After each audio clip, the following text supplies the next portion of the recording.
Hello traders and welcome to this week's Market Outlook from Exness. I'm Michael Stark, Financial Content Manager at Exness, and in this video I'm going to be looking at a potential idea for a trade over the next few days, some of the primary narratives that are driving that possible movement, and what traders who were to take the position would need to be aware of. But first, let's look back at the performance of last week's idea. Last week the idea was a potential buy for the Nasdaq 100, one of the main indices in the USA. That idea was partially accurate.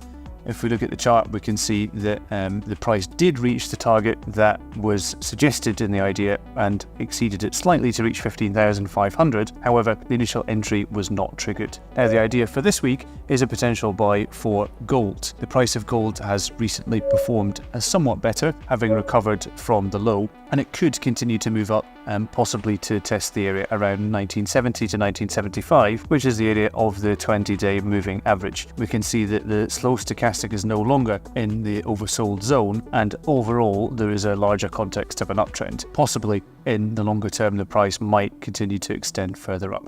One of the primary narratives that's driving that possible movement up by gold is continuing expectations that monetary policy is going to remain at least not very hawkish.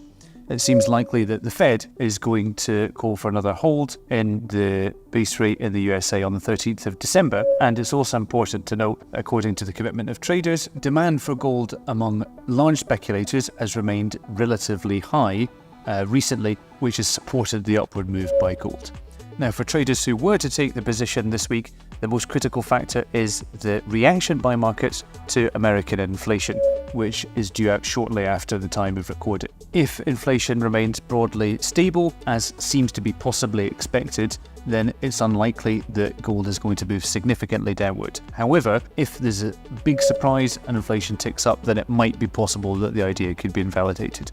It's also important later in the week to be looking at American retail sales and industrial data from China, among others. So in summary, the potential idea for a trade this week is a buy for gold with a possible target around 1970. The primary narratives that are driving that movement are expectations that rates will stay stable and possibly start coming down next year, and the greater demand among large speculators, according to the COT, for buying gold. Critical release to be monitored by traders this week is American inflation, but also retail sales from the USA and Chinese industrial data could be important. Remember that this is just an idea for a trade, it's not a signal, and it's not a guarantee of success. Always do your own research and manage risk.